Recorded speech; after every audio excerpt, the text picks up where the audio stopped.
নমস্কার বন্ধুরা, পেট পুজো কিচেনে সবাইকে সুস্বাগত। বন্ধুরা, আমার চ্যানেলটি ভালো লাগলে সাবস্ক্রাইব করবেন, লাইক করবেন, কমেন্ট করবেন, আর অবশ্যই করে আপনারা আমার সঙ্গে থাকবেন। আজকের রেসিপি বন্ধুরা, রোজেলা টি বা চুকুই ফলের পাপড়ি দিয়ে চা, গুণে মহা ঔষধি।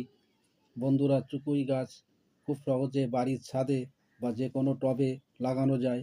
আমি লাগিয়েছি, দেখুন বন্ধুরা, ফুল এসছে। ফুলটার থেকে ফলগুলো নভেম্বরের শেষে এরকম ফলটা পেকে যায়, কালারটা এরকম হয়। ফলের থেকে পাপড়িগুলো ছাড়িয়ে নেব। ভেতরে যে মোটা একটা অংশ থাকে তার মধ্যে বীজ থাকে, এই বীজগুলো ছাড়িয়ে রোদে শুকিয়ে রেখে দেব। জুন জুলাই মাসে বীজ থেকে চারা দেব। পাপড়িগুলো ছাড়িয়ে নিয়ে শুকিয়ে রাখবো। গ্যাসের ওভেনে প্যান বসিয়েছি, 3 কাপ জল দিয়েছি। 8টা ফল আমি ধুয়ে নিয়ে প্যানে দিয়ে দিয়েছি। ভালো করে ফুটিয়ে নেব, নেড়ে চেড়ে দেব। মিনিট 5 চাটা ফুটিয়ে নেব।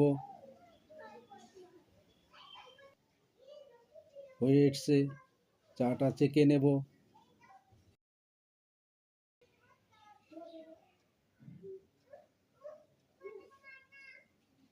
এক চামচ করে মধু দেব।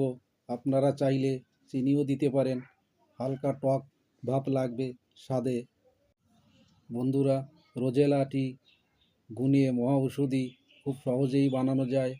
আপনারা চাইলে বাড়ির ছাদে কিংবা কোনো টবে ছোট জায়গায় গাছগুলো লাগিয়ে এইভাবে চা তৈরি করে নিতে পারেন। বন্ধুরা, আজ আসি, ভালো থাকবেন, নমস্কার।